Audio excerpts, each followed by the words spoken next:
تمام تعریفیں اللہ تعالیٰ جل جلالہ کے لیے، درود و سلام نبی اکرم نور مجسم شفیع معظم احمد مجتبیٰ جناب حضرت محمد مصطفیٰ اعلیٰ تحیت و ثنا کی ذات والا صفات کے لیے حمد و صلات کے بعد، عزیز دوستو، بزرگوں اور بھائیوں،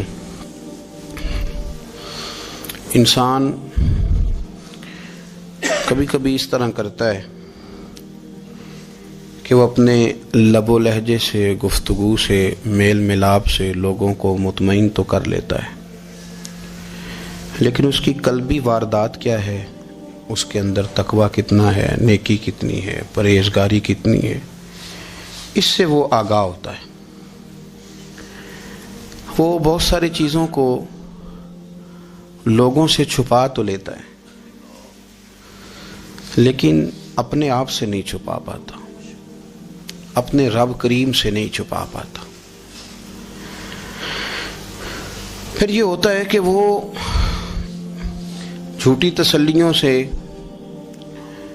اور اپنے نفس کی جھوٹی دلیلوں سے اپنے آپ کو راضی کرتے کرتے اس مقام پہ پہنچ جاتا ہے کہ وہ ٹوٹ کے بکھرنے کے قریب آ جاتا ہے۔ اسلام ایمان کی، عقیدے کی، روحانیت کی بات کرتا ہے، اور یہ ساری چیزیں انسان کے دل کے ساتھ تعلق رکھتی ہیں۔ دنیا میں بہت سارے لوگ ایسے ہیں جو کسی وجہ سے اپنا دین ظاہر نہیں کر سکے، بتا نہیں سکے، لیکن ان کے اندر ایمان تھا، تو رب کریم قیامت کے دن انہیں ایمانداروں کے ساتھ ہی کھڑا کرے گا، حالانکہ وہ بتا نہیں سکے، سکھا نہیں سکے، اللہ تعالیٰ انہیں ایمانداروں کے ساتھ ہی کھڑا فرمائے گا۔ تو یاد رکھنے کی بات یہ ہے، سمجھنے کی بات یہ ہے کہ اپنی قلبی واردات پر، اپنے دل پر، اپنے باطن کی کیفیات پر نظر رکھی جائے، اور جتنی کمزوریاں اور کوتاہیاں ہیں ان سے اپنے آپ کو بچایا جائے، اور بہت ساری ایسی چیزیں جو نقصان کا باعث ہیں، ہم کہہ کے اپنے آپ کو مطمئن تو کر رہے ہیں لیکن ہمارے دل کو، روح کو نقصان دے رہی ہیں، ان سے بچا جائے۔ قرآن حکیم فرقان حمید نے ارشاد فرمایا، سورہ ملک کے اندر فرمایا، وَأَسِرُّوا قَوْلَكُمْ، تم کوئی بات چھپا کے کرو، اَوْ اجْهَرُوا بِهِ، یا اعلانیہ کرو۔ اگر سمجھنے کے لیے انسان کو کوئی چیز درکار ہو نا، تو میرا خیال ہے کہ یہ آیہ کریمہ کافی ہو جائے اس کے لیے۔ فرمایا وَأَسِرُّوا قَوْلَكُمْ، تم کوئی بات بڑی چھپا کے کرو، اَوْ اجْهَرُوا بِهِ، یا اعلانیہ کرو، یہ سمجھ لو، اس پر غور کر لو کہ اِنَّهُ عَلِيمٌ بِذَاتِ الصُّدُورِ، رب تو دلوں کے حال جاننے والا ہے۔ تم اعلانیہ کرو یا چھپا کے کرو، وہ تو جانتا ہے، علیم بذات الصدور، وہ تو دلوں کے حال جاننے والا ہے۔ تم بے شک اونچا کرو، بے شک آہستہ بولو۔ آیت نازل کب ہوئی؟ شان نزول بھی بڑا انوکھا ہے۔ مشرکین مکہ رسول کریم صلی اللہ علیہ وسلم کے بارے میں معاذ اللہ باتیں کرتے تھے، تو حضور اللہ کے دیے ہوئے علم سے انہیں جان لیا کرتے تھے۔ ایک دن وہ باتیں کر رہے تھے، تو باتیں کرتے کرتے نا مشرکین مکہ نے عجیب بات کر دی، نادان تھے نا، جانتے نہیں تھے، عجیب بات کر دی، کہنے لگے آہستہ بولو، کہیں محمد صلی اللہ علیہ وسلم کا رب سن نہ لے، آہستہ بولو، اونچی بات نہ کرو، کہیں مصطفیٰ کریم علیہ السلام کا خدا سن نہ لے۔ تو اللہ نے آیت نازل کر دی، فرمایا نادانو وَأَسِرُّوا قَوْلَكُمْ اَوْ اجْهَرُوا بِهِ، آہستہ بولو یا اونچا بولو۔ اور شارحین نے، مفسرین نے لکھا ہے نہ بھی بولو، آہستہ بولو یا اونچا بولو، یا بے شک تم کوئی بات زبان سے ادا نہ بھی کرو، انہو علیم بذات الصدور، رب تو تمہارے دلوں کے حال جاننے والا ہے، اسے تو پتہ ہے تم نے سینے میں کیا چھپایا ہے، حسد چھپایا ہے کہ رشک چھپایا ہے، عداوت چھپائی ہے کہ محبت چھپائی ہے، اسے تو پتہ ہے، اسے خبر ہے، اس لیے کہ وہ نظر ہی تمہارے دل پہ رکھتا ہے، اسے پتہ ہے تمہارے اندر کیا ہے۔ ہم لوگوں نے نا اپنی سارے معاملات دنیا داروں سے، لوگوں سے، یاروں سے، دوستوں سے وابستہ کر لیے۔ ہمیں تعریف بھی بندوں سے چاہیے، ہمیں اچھے ہونے کا جو ڈگری ہے وہ بھی بندوں سے چاہیے. ہم بندے بڑے نیک ہیں، یہ بھی لوگ کہیں تو پھر ہم مطمئن ہیں. ہم صحیح راستے پہ چل رہے ہیں، یہ سند بھی بندوں سے چاہیے. ہر بات پر اعتماد خلق، ہر وقت لوگوں پر ہی دھیان، لوگوں پر ہی توجہ، لوگوں کے معاملات ہی ڈسکس کرنا. بھئی یہ تو تیرے ذمہ ہی نہیں. تجھے تو کہا گیا ہے کہ وَمَن يَتَوَکَّلْ عَلَى اللَّهِ، تو اپنے رب کی ذات پر بھروسہ کر، فَهُوَ حَسْبُهُ، وہ تیرے لیے دنیا میں بھی کافی ہو جائے گا، آخرت میں بھی کافی ہو جائے گا. وہ تیرے لیے کافی ہے تیرا رب رسول. تو اللہ رسول کی جانب توجہ کر. ہماری ساری معاملات بندوں کے ساتھ مطلب فلانے کو کیا مل رہا ہے، فلانا کدھر جا رہا ہے، فلانے کے پیسوں پہ میرا کتنا حق ہے، فلانا آگے نکل گیا، فلاں پیچھے رہ گیا، فلاں نے محبت سے نہیں دیکھا، فلاں نے یہ کر دیا. آپ ساتھ چھوڑیں، یہ تو ہر وقت تو ذکر آپ کو اللہ کا کرنا تھا. یا ایھا الذین آمنوا اذکروا اللہ ذکرا کثیرا وسبحوہ بکرۃ واصیلا. یہ جو آپ ہر وقت بندے کر رہے ہیں یہ تو آپ کو حکم ہی نہیں ہے. آپ نے تو ہر وقت اللہ اللہ کرنی تھی. تو جو کام کرنے کا تھا وہ چھوڑ دیا، جو نہیں کرنا چاہیے تھا اس پہ بحث شروع کر دی. پھر دل کے اندر مد و جزر خراب ہوتے ہیں، قلبی واردات بگڑ جاتی ہے، حسد پیدا ہوتا ہے، انسان کو لالچ پیدا ہوتا ہے، انسان حریص ہو جاتا ہے، انسان لوگوں سے عداوتیں پال لیتا ہے. کبھی ایسا کام نہ کرے. شہد بڑا میٹھا ہوتا ہے. عرب کے اندر ایک درخت پایا جاتا تھا، ایلوا اس کو کہتے تھے. اس طرح ہمارے ہاں نیم نہیں ہوتی، کڑوا ترین اس کا ذائقہ ہوتا ہے. اور آپ کچھ دیر اس کو پانی میں ڈال دیں تو پانی بھی سارا کڑوا ہو جاتا ہے، چونکہ اس کے خمیر میں رب کریم نے کرواہٹ رکھی ہے اور حکمت ہے. اس کرواہٹ کا بھی اپنی جگہ فائدہ ہے. لیکن حضور سید عالم صلی اللہ علیہ وسلم نے ایک مثال بیان فرمائی اور وہ بڑی سمجھنے کی ہے. حضور مثالیں دیتے تھے تو کمال ہو جاتی تھی. بڑے سے بڑا ان پڑھ بندہ بھی اس کی روح تک بات اتر جاتی تھی. کریم محبوب علیہ السلام فرمانے لگے کہ اگر ایلوا درخت کے کچھ ٹکڑے شہد میں ڈال دیے جائیں نا تو شہد سے زیادہ میٹھی چیز کوئی نہیں ہوتی. تو حضور فرماتے ہیں کہ وہ ایلوا کا درخت جو ہے وہ شہد کو بھی بگاڑ دیتا ہے، اس میں کرواہٹ پیدا کر دیتا ہے. حالانکہ وہ بڑا میٹھا تھا، اپنی جگہ اس کی مٹھاس میں کوئی کسی قسم کی کمی نہیں تھی، لیکن وہ ایلوا کے درخت نے اسے بگاڑ دیا. اللہ کے محبوب فرماتے ہیں جس طرح ایلوا کا درخت شہد کو تباہ کر دیتا ہے نا، اس طرح حسد آدمی کے ایمان کو تباہ کر دیتا ہے. ایمان بڑی میٹھی چیز ہے، بڑی حسین چیز ہے، لیکن جب حسد آ گیا نا، حسد ہے کیا؟ حسد بندوں سے نہیں ہوتا، یہ سمجھ لیں. حسد کا مطلب، حسد کی لغوی تعریف یہ ہے کہ یہ سمجھ لینا کہ یا اللہ اسے نہیں دینا چاہیے تھا، مجھے دینا چاہیے تھا. یہ تعریف ہے. تو حسد ہوتا کس سے؟ حسد دراصل بندے پہ نہیں کیا جاتا. حسد کا معنی یہ ہے کہ آپ اللہ کی تقسیم پر اعتراض کر رہے ہیں. آپ کا کہنا یہ ہے کہ یا اللہ یہ تقسیم ٹھیک نہیں ہوئی، معاذ اللہ یہ ادھر چلا گیا، یہ تو ادھر آنے والی چیز تھی. تو یہ آپ نے ڈائریکٹ جو مقابلہ شروع کیا، معاذ اللہ یہ تو آپ نے اللہ کی تقسیم کے ساتھ شروع کر دی.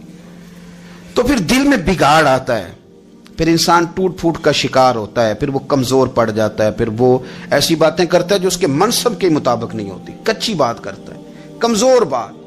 اللہ بہتر جانتے ہیں کون سی چیز اس نے کہاں رکھنی ہے. رب کی حکمت پر اور اس کی دی ہوئی توفیق پر راضی رہنا ایمان کا تقاضا ہے.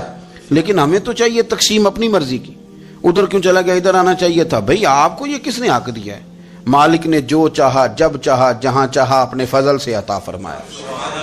حسد، اور پھر اس کے اگر کوئی حسد نہیں کرتا تو لالچ شروع کر دیتا ہے. وہ کہتا ہے کہ یہ جو اس کا مال ہے اس میں میرا بھی حق تھا، یہ تو مجھے ملنا چاہیے تھا. آپ یقین کریں کہ بندے بندوں سے کم پیار کرتے ہیں، جیبوں سے زیادہ پیار کرتے ہیں. تو اس بندے کو تو کوئی نقصان نہیں جس کے ساتھ آپ نے تعلق رکھا ہوا ہے جیب کا، لیکن آپ بڑے کمزور ہو گئے. آپ جب لالچ کر لیا، نفسانیت میں آ گئے تو آپ کمزور پڑ گئے. آپ نے مطلب کیا، آپ کا کیا خیال تھا کہ رب کی بارگاہ سے کوئی کم ملنے والا تھا جو بندوں پہ اتنی توجہ کر لی؟ حضرت بہلول دانا رحمۃ اللہ علیہ نے کیا خوبصورت انداز ہے. رب کریم کے بندوں کی باتیں اللہ کے لشکروں میں سے لشکر. کیا سوچ تھی، کیا نظریہ تھا، کیوں یہ لوگ اتنے مضبوط تھے، فکری طور پر مضبوط تھے، فکری طور پر. ہارون رشید حج کر کے واپس آ رہا ہے. حضرت بہلول دانا راستے میں بیٹھے ہیں، ملاقات ہو گئی، کہنے لگا حضور کوئی حکم ہو تو بتائیے گا۔ فرمانے لگے کوئی نہیں، تو جا اپنا کام کر۔ بادشاہ ہے یا کسی کو کارڈ مل جائے تو وہ لوگوں کو دکھاتا پھرتا ہے، وزیر صاحب نے خود دیا ہے۔ بادشاہ وقت خود کہہ رہا حضرت کوئی حکم ہو تو؟ فرمایا نہیں، اللہ خیر کرے گا۔ تو کہنے لگا حضور میں نے سنا ہے آپ مقروض ہیں، تو بتا ہی دیتے۔ تو آپ مسکرا کے فرمانے لگے تیرا کیا خیال ہے بھلا؟ کہنے لگے حضور کس بابت؟ فرمانے لگے تیرا کیا خیال ہے کہ اللہ ہارون رشید کو دے گا اور بہلول دانا کو بھول جائے گا؟ تیرا کیا خیال ہے؟ رب کریم ہارون رشید کو تو دیتا جائے گا اور بہلول دانا کو بھول جائے گا؟ بادشاہ کہتا ہے کہ میں چکرا ہی گیا کہ بھلا اس سوال کا کیا جواب ہے؟ تو میں نے کہا حضور رب تو بھولنے سے پاک ہے، وہ تو کسی کو نہیں بھولتا، اسے نہ اونگ آتی ہے نہ نیند آتی ہے۔ تو فرمانے لگے جا پھر اپنا کام کر، جب مناسب سمجھے گا تو بہلول کو بھی قرضے سے نجات عطا کاری دے گا۔ تو جا اپنی ڈیوٹی کر، وہ جب چاہے گا نا تو میرے قرضے دور۔ تو کیا سمجھتا ہے کہ تجھے یاد رکھے گا مجھے بھول جائے گا؟ یہ کیسے ہو سکتا ہے؟ او یار ادھر دیکھ میری بات سن۔ او بھائی وہ تیرا میرا رب ہے، یہ ہو سکتا ہے کہ امیروں کو دے دے اور تیرے جیسے میرے جیسے غریبوں کو وہ بھول جائے؟ یہ ہو سکتا ہے؟ تو کیوں لوگوں کی جیبوں پہ توجہ، لوگوں کی جیبوں پہ نظریں، فلانے کے پاس آ گیا تو میں رہ گیا، مطلب کس لیے؟ ہمارا رب کسی کو بھولتا نہیں ہے، کسی شخص کو وہ میرا مالک اپنے فضل سے نظر انداز نہیں کرتا، وہ سب کو نوازتا ہے، لیکن اس کی حکمت کے تقاضوں کا انتظار کرنا مسلمان کی شان ہے۔ کبھی کسی حسد میں کبھی کرنا ہو تو رشک کریں، مزہ آئے گا۔ اور یہ رشک کرنے کا نا، رشک کا معنی کیا ہے؟ حسد کا معنی یا اللہ اسے نہیں دینا چاہیے تھا، مجھے دینا چاہیے تھا، اور رشک کا معنی یا اللہ تو نے دیا ہے، کیا بات ہے، اسے دیا تو کیا بات، اگر تو نے دیا تو مالک جچا بھی ہے، اگر تو نے دیا ہے تو نظر بھی آیا ہے، اگر تو نے دیا ہے تو پھر کیا بات ہے، کمال ہو گئی، وہ نظر آ رہا ہے۔ اور یا اللہ اسے دیا ہے تو میں بھی تیرا بندہ ہوں، اسے بھی اور دے اور مجھے بھی عطا فرما۔ یہ رشک ہے۔ رشک کا نا حضور نے حکم دیا ہے، نبی پاک نے رشک کا۔ ہمارا یہ مسئلہ ہے کہ ہم نا جو کرنے والا کام ہے وہ نہیں کرتے، رشک کریں۔ بخاری مسلم میں حدیث ہے، نبی پاک صلی اللہ علیہ وسلم نے فرمایا 2 بندوں پر رشک کرو۔ کہو کیا بات؟ رشک کرو 2 بندوں۔ یا رسول اللہ کون کون سے؟ فرمایا ایک وہ مالدار جسے اللہ دولت دے اور وہ صبح بھی رب کے رستے میں خیرات کرے اور شام بھی رب کے رستے میں خیرات کرے، یہ قابل رشک ہے۔ کہو تیری کیا بات ہے بھائی، کیا تجھے اللہ نے نوازا ہے، اور اس پر رشک کرو کو یا اللہ اسے اور دے تاکہ یہ تیرے بندوں پہ اور اثار کرے اور تیرے بندوں پہ سخاوت کرے، اور اللہ اس کے فعل تصدق ہمیں بھی عطا فرما۔ اور حضور فرماتے ہیں ایک مالدار پر جو صبح و شام سخاوت کرے، اور ایک اس عالم پر جسے اللہ قرآن کا علم دے، وہ صبح بھی لوگوں کو قرآن مجید کے ترجمے، تفسیریں، قرآن کے درس سکھائے، اور شام بھی لوگوں کو قرآن مجید کے درس عطا فرمائے۔ اس پر رشک کرو، کہو کیا بات ہے یار تیری، تجھے اللہ نے کتنا نوازا۔ قابل رشک لوگوں پر رشک کرو، ان کی تعریف کرو، ان کے لیے اچھے کلمات ادا کرو۔ معاشرے میں حسد پرموٹ ہوا ہے، اگر کبھی رشک پرموٹ ہوتا نا تو عزتیں بڑھ جاتی، محبتیں بڑھ جاتی، خلوص میں اضافہ ہوتا، لوگ ایک دوسرے کے قریب آتے۔ ہم نے کسی فضیلت والے کی فضیلت کو تسلیم کرنے سے انکار کر دیا، ہم نے کسی بڑائی والے کی بڑائی کو تسلیم کرنے سے انکار کر دیا، ہم نے حسد کیا، ہم نے لالچ کیا، ہم حریص ہوئے۔ اس کا نقصان یہ ہوا کہ لوگ ایک دوسرے کے پاس رہتے ہوئے پاس نہیں رہتے، ایک دوسرے کے ساتھ وقت گزار رہے ہوتے ہیں لیکن ان کے بارے میں رویے ان کے سخت ہوتے ہیں، لب و لہجہ تلخ ہوتا ہے، جب وہ کسی کے بارے میں بے لاگ تبصرہ پوچھا جائے تو غلط باتیں کریں۔ رشک کریں، دیکھیں نا حضرت ابو بکر صدیق رضی اللہ، حضرت عمر فاروق رضی اللہ، ساری زندگی دوڑ لگی رہی۔ حضرت عمر کہتے میں نے ساری زندگی دوڑ لگائی ہے کہ ابو بکر سے آگے گزر جائیں، لیکن یہ دوڑ حسد والی نہیں، یہ رشک والی۔ فرماتے میرا دل کرتا تھا کہ میں نیکیوں میں ابو بکر سے آگے گزر جاؤں، حضور کے عشق میں ابو بکر سے آگے گزر جاؤں، نبی پاک علیہ السلام کی اولاد کی محبت میں ابو بکر سے آگے گزر جاؤں، میں نا خیر کے کاموں میں آگے گزروں۔ کہتے میرا ساری زندگی رشک کا رشتہ رہا، یہ رشتہ شاندار ہے، اس پر عمل کریں، اس پر توجہ کریں۔ بجائے اس کے کہ یہ کہنا کہ استاد جی کا فلانے سے زیادہ پیار ہے، پیار کی وجوہات تلاش کر. مرشد فلانے پہ نظر رکھتے ہیں تو میرے بھائی وہ نوٹوں کی وجہ سے نظر نہیں رکھتے، تو وجہ تو تلاش کرنا، وجہ کیا ہے. تو اپنے آپ کو اس طرح کا بنا، تو اس طرح کی کیفیات پیدا کر اپنے اندر. ہم کیا کرتے ہیں کہ رشک کرنے کی بجائے حسد کرتے ہیں. حسد نہیں کریں، اپنے آپ کو سنواریں، وہ رشک کی وجہ سے آپ سنوار سکتے ہیں. نبی پاک علیہ السلام کی پیاری زوجہ ام المومنین سیدہ عائشہ صدیقہ، بڑی شان ہے اس خاتون کی، بڑی عظمت ہے ان راہوں کے صدقے جن رستوں سے سیدہ پاک کی سواریاں گزرا کرتی. کیا درجہ اللہ نے دیا ہے سیدہ عائشہ صدیقہ کو. کہتی ہیں حضور کا وصال میری گود میں ہوا ہے. اور مولا علی شیر خدا فرماتے ہیں میں نے حضور کو سب سے زیادہ عائشہ صدیقہ سے پیار کرتے ہوئے دیکھا. اور عائشہ صدیقہ رضی اللہ تعالیٰ عنہ فرماتی ہیں میں نے حضور کو سب سے زیادہ فاطمہ الزہرا سے پیار کرتے دیکھا. یہ الگ ماحول ہے ان کا آپس میں. تو حضرت عائشہ صدیقہ اتنا بڑا مقام، لیکن وہ فرماتی ہیں میں نے ساری زندگی سیدہ خدیجۃ الکبریٰ پہ رشک کیا.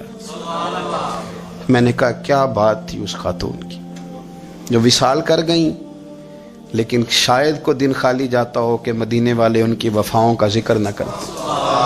شاید کوئی خالی دن جاتا. کہتی ہے میں نے اتنا قابل رشک ماحول نہیں دیکھا. ایک دن حضور گھر میں گوشت لائے اور مجھ سے فرمایا عائشہ گوشت پکاؤ. تو میں اسے صاف کرنے لگی تو حضور فرمانے لگے شوربہ ذرا زیادہ کرنا. میں نے عرض کی حضور کیا کچھ مہمان آئیں گے گھر میں؟ تو فرمایا نہیں عائشہ، مدینہ منورہ میں نا مجھے پتہ چلا ہے خدیجۃ الکبریٰ کی کچھ سہیلیاں آئی ہیں، تو شوربہ بنا، میں انہیں پہنچاؤں گا. خدیجہ کی سہیلیوں کو شوربہ زیادہ پکا ذرا. تو حضرت عائشہ صدیقہ کہتی ہے میں نے بڑے نرم لب و لہجے میں بڑی بنا سوار کے مسجع مکفہ چن کے جملے بات کی. میں نے عرض کی حضور سنا ہے وہ آپ سے 15 سال عمر میں بڑی تھی، نکاح بھی پہلے ہو چکا تھا، اور بتاتے ہیں لوگ کہ بظاہر کوئی حسن و جمال بھی اس ماحول کا نہیں تھا. حضور اللہ نے آپ کو جوان اور خوبصورت بیویاں دی ہیں، پر میں جب بھی سنتی ہوں جناب خدیجہ کا ذکر ہی سنتی ہوں. میں نے رشک کے انداز میں کہا.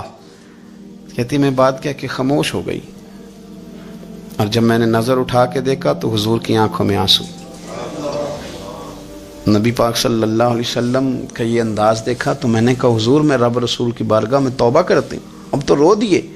تو حضور فرمانے لگے عائشہ یہاں جو بھی آیا ہے نا وہ سکھوں اور آسانیوں کے دنوں میں آیا ہے، اور خدیجہ میری ان دنوں کی ساتھی تھی جو میرے تکلیف کے دن تھے، میری آزمائشوں کی، میری پریشانیوں کی میری ساتھی تھی. جب لوگ مجھے تکلیف دیتے تھے میں گھر جاتا تھا تو مجھے کہتی تھی حضور آپ تو صلہ رحمی کرتے ہیں، غریبوں کا بوجھ اٹھاتے ہیں، آپ تو لوگوں کے ساتھ محبت سے پیش آتے ہیں، حضور آپ پریشان نہ ہو، آپ کا رب آپ کو ہمیشہ عزت ہی عطا فرمائے گا. فرمایا وہ میری تکلیفوں کی اسے کیسے. میرے بھائی رشک کیا لوگوں نے ایک دوسرے پر، حسد نہیں کیا. ہم تو نا جی اپنی مرضی کے فیصلے کرتے کرتے پیچھے رہ گئے. ہم نے لوگوں کو پیچھے کرنے کا سوچا تھا لیکن ہم سب سے پیچھے رہ گئے. ہم نے سیاست اور سازش کی تھی کہ کچھ لوگوں کے دلوں پہ پیر رکھ کے میں اپنا قد اونچا کروں گا، کچھ کے سینوں پہ پیر رکھ کے، لیکن ایسا نہیں ہوتا. یہ ہوتا نہیں. آپ کسی کی جگہ نہیں لے سکتے، اس لیے کہ رب نے سب کی جگہ اپنی اپنی بنائی ہوئی، سب کی جگہ. ہاں ایسا ضرور ہوتا ہے کہ کئی دفعہ نا ہم اپنے مقام کو گرا لیتے ہیں. وہ کسی نے کہا تھا کہ ایسا نہیں کہ تیری جگہ کوئی اور آ گیا، لیکن تیرا مقام بھی اب تیرا نہیں رہا. ہوتا یہ ہے کہ ہم نہ گرا لیتے ہیں اپنے آپ کو.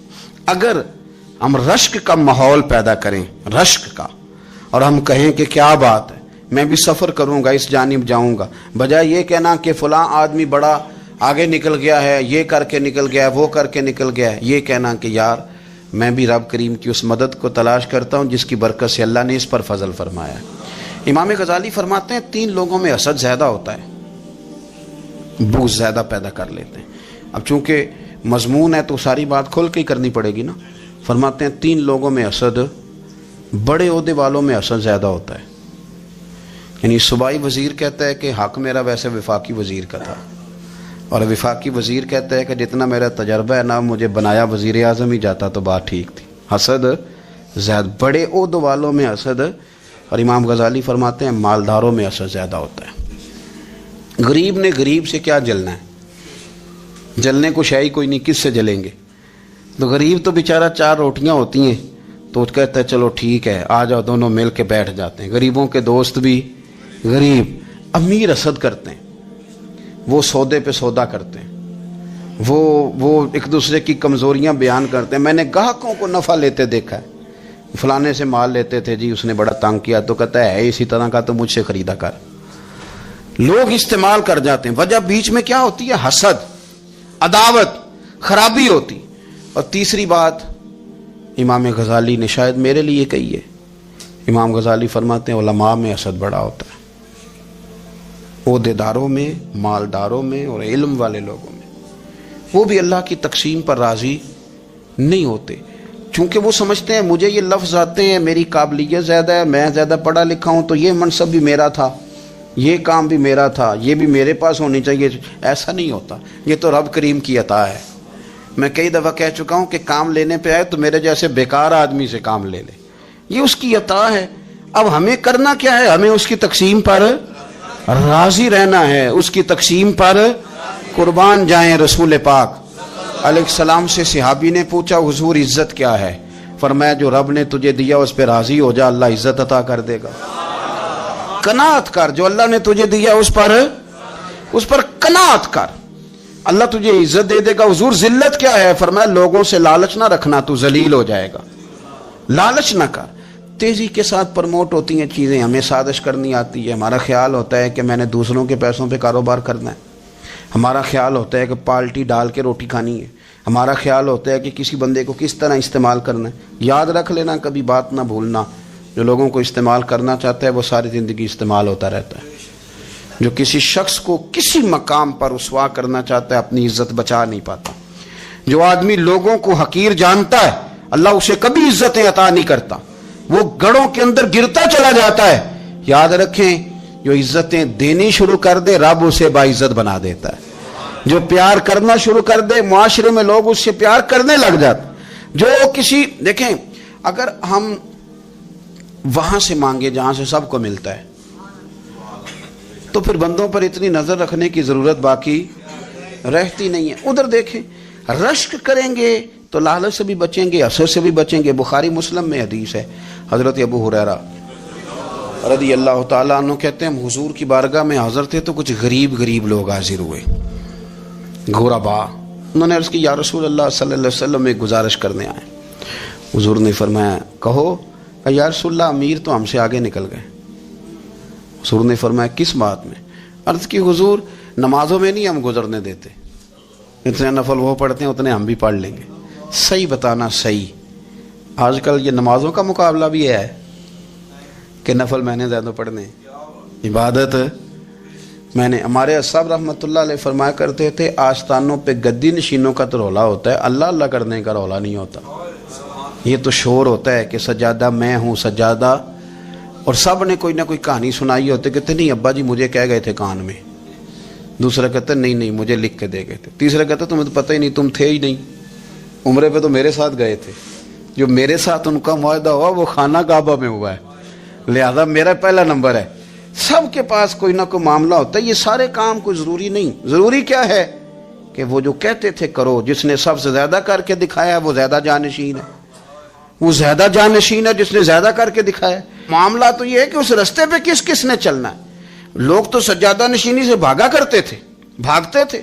حضرت ابو بکر صدیق رضی اللہ تعالیٰ عنہ کا وصال ظاہری ہوا تو حضرت عمر خلیفہ بنے، تیسرا دن تک خلیفہ بنے ہوئے، 2-3 چھوٹی چھوٹی بچیاں آ گئیں، چاچا جان آپ خلیفہ بنے؟ فرمایا ہاں۔ چلو پھر عصر کے بعد ابو بکر ہمارے گھر جاتے تھے۔ فرمایا پتر تمہارے گھر کیا ہے؟ کہنے لگی ہم یتیم ہیں، ہمارا بھائی کوئی نہیں۔ ابو بکر روز عصر کے بعد آتے تھے، ہماری بکریوں کا دودھ دھو کے ہمیں دے جاتے تھے، کچھ بیچ کے گزارا کر لیتی تھیں، کچھ پی لیتی تھیں۔ چچا 3 دن ہو گئے، میری اماں بھی روتی ہے، بہنیں بھی روتی ہیں، آپ چلیں گے؟ تو جناب سیدنا عمر فاروق کہتے ہیں میں نے دستار سر پہ رکھی اور پٹکا میں نے اپنے کندھے پہ رکھا، بیٹیاں آگے آگے میں پیچھے پیچھے روتے جا رہے۔ ایک صحابی نے پوچھا عمر کیوں رو رہے ہو؟ کہنے لگے یار یہ ابو بکر کتنا مشکل رستہ دے کے گیا، کتنا مشکل رستہ ہے اس کے طریقے پہ چلنا۔ یہ لوگ تو سجادہ نشینی اتنا کٹھن کام تھا، لوگ بھاگا کرتے تھے۔ شوق آ گیا، اب